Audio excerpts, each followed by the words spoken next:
What's going on, guys? This is Chandler Smith, and for those of you that don't know me, I am currently in somewhere between $7 and $8 million in debt. I own 103 doors of rental real estate, and I love using debt or leverage to purchase property. In the past, I've done videos about good debt versus bad debt and why it is so important to understand debt or financing and be able to use it by getting a loan to purchase a property. I've talked about the huge advantages and all of the positives that come from being able to build your real estate portfolio more quickly, to capitalizing on greater appreciation, greater growth, bigger cash flow, principal pay down, tax benefits. I've hit on all of these things before, but today I decided I needed to create a video that has literally zero cracks in my argument, because now with this virus coming through,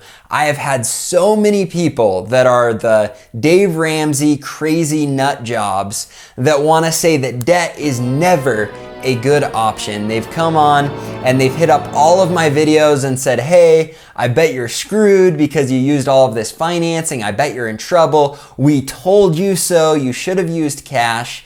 And I am telling you right now that I love this because it's an opportunity to prove every one of them wrong. And I will tell you right now that a lot of people in this situation have used debt and they've used it in the wrong way, and it will bite them in the butt. However, I am not one of those people. And so I am so excited to use this example to show you how using leverage 100% is the best way to purchase real estate. And purchasing real estate with cash isn't necessarily a bad thing because you do have almost no risk. Now, you're still gonna have liability and other risks if you purchase a property in cash. However, I'm gonna show you how there's almost no risk in using debt as well, especially if you do it right and keep the right amount of reserves. And so the argument I'm gonna put forward here is going to show you perfectly how using leverage or using debt is the best way to invest in real estate, and how I'm gonna be able to handle this current situation with the virus perfectly because of the way that I've done it. So with that being said, let's jump into it. Now, to show you this example, I'm going to be using the app that I had developed, and you can go and download that app for free on the App Store. You just get it downloaded. Just make sure you leave a good review, and remember to like this video and subscribe to the channel. So here's my handy dandy app, the CDS rental calculator. And I'm gonna show an example that I use a lot. And that example is using $100,000 as an investment. Whether you use it as $25,000 on 4 properties, or whether you buy 1 property in cash for $100,000. And we are going to use the same numbers on both properties. And I'm gonna show you how to do it in this calculator. Right at the top, you're gonna put $100,000 as the purchase price. For the first example, we're gonna do 25% down, 0 closing costs, 30 years to pay off the loan with a 4% interest rate. We're gonna make the rents $1,000, so it just hits the 1% rule dead on. It's not like an incredible deal, but it's a good deal. We're gonna do vacancy at 6%, maintenance at 12%, management at 8%, and we're gonna do 0 on utilities, 0 on additional expenses, $320 on insurance, and $1,000 flat on taxes. You plug it into the calculator and you press run the numbers. Now, what this does is this is for 1 property where we put 25% down. So if you go through these numbers, your net operating income is $7,704. Now you're gonna wanna remember this number because this is what your income would be on the property if you didn't have a loan on it. This is just your take home before the loan. So remember, if you purchase this property with $100,000 cash, every year you'd be making $7,704. And the cap rate is 7.7%. So that means you'd be getting a 7.7% return on your money by purchasing the property in cash. So right off, that's our first thing. In cash, 7.7% return, and you're gonna make $7,704. Now on the other side, which we also ran here, if you purchase it with a loan, your cash on cash return is going to be 13.63%. That means your cash flow, so after you've paid your loan or your mortgage, which is your debt service on here, your cash flow is going to be $3,407.26. On top of that, you're also going to have principal pay down because you're paying off a portion of that loan. Now, this number is only going to get bigger and bigger every year. However, for this example, we are going to use the worst case scenario, which is just the first year of principal pay down.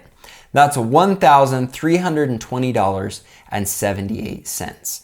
Now, if you scroll down, that puts you at a total return of $4,728.04. So already your mind should be going, wait a minute, if you bought one property with only 25% down, but you're making $4,728, that's an 18.9% return. But if you bought a property in cash with $100,000 of the same expenses and everything, you're only getting a 7.7% return, and you're only making $7,704 on your return. So you're literally making more than half the return with only 25% of the money. Now, this has always been my argument because if you multiply that by 4, which you would be able to, if you use debt to buy 4 properties, you're getting a return of $18,912 right here. But if you bought just one property and you bought it in cash, you're getting a return of $7,704 right here. Now, right off, that should be pretty easy math for you, that using debt is better than using cash when it comes to your return. But of course, the haters are going to disagree. They're going to say, well, Chandler, what if the worst case scenario happens and people don't pay their rent and now you still have to pay your mortgage and you have all this bad debt? At least with this example, you own it in cash, so if people don't pay, it doesn't matter. Well, you're an idiot. And here's what I will say to that. You're right. If no one pays rent, then you are right. You're gonna get stuck with these mortgages. However, let's play with these numbers. First off, the thing that is just sickening to me is when you take an $18,912 return compared to a $7,704 return, using the same $100,000, whether you do cash or debt, that means that every year you're making an additional $11,208. Just to put that into perspective, keep in mind your mortgage every month is $4,296 on each property. That means that you could afford to have 6 months extra reserve just by putting away the extra money you made every single year on those properties. If you've got those properties for 3 years before crap hits the fan, you potentially could have an additional 1.5 years of reserves of no one paying any rent on those 4 properties. And that means if no one paid rent for 1.5 years and the extra money you made over the 3 years before crap hit the fan, you'd be able to survive for an extra 1.5 years, again, of no one paying. No one ever collects 0 in rents. Even if you owned it in cash, that would be totally asinine for you to go that long of a period with 0 rents. The worst case scenario, like literally worst case scenario in my mind would be like, oh no, what if we lose 6 full months worth of rent where no one paid? Or we have to lower rents 50% for everyone. Well, here's the deal. Keep in mind that $7,704 that you're bringing in, you're still bringing it in either way. Just a portion of it has to go to mortgage if you have debt. So that means that you could have rents drop 45%. That means you could lose 45% of your rent and still have enough rent to break even and pay mortgage. So now in the course of 4 years, you've got enough to survive 1.5 years with no one paying anything. And yet if you lower your rents 45%, you could still break even and not have to eat into any reserves at all. All right, that's insane. So when people say, oh, debt is scary, how is it scary? You could literally give all of your tenants a discount of 45% for the year. So with this whole virus thing going on, when people say, oh, are you nervous? I'm like, why would I be nervous? I'm still collecting 80% of my rents right now. Worst case scenario, I don't think it will go below 60 or 70 on any month. So I'm still gonna be making money every freaking month. And even if the biggest catastrophe ever happens and I have to lower them 45%, or put it into perspective, I lose 4 or 5 total months worth of rent, I'm still above break even on what I have to pay for my mortgage. Now, I don't know how, but I'm sure there will be some idiot out there that still wants to argue and say, oh, Chandler, it's still dangerous to use debt. But instead, let's say you only buy 3 properties with $25,000 down on each. That gives you an additional $25,000 in reserves.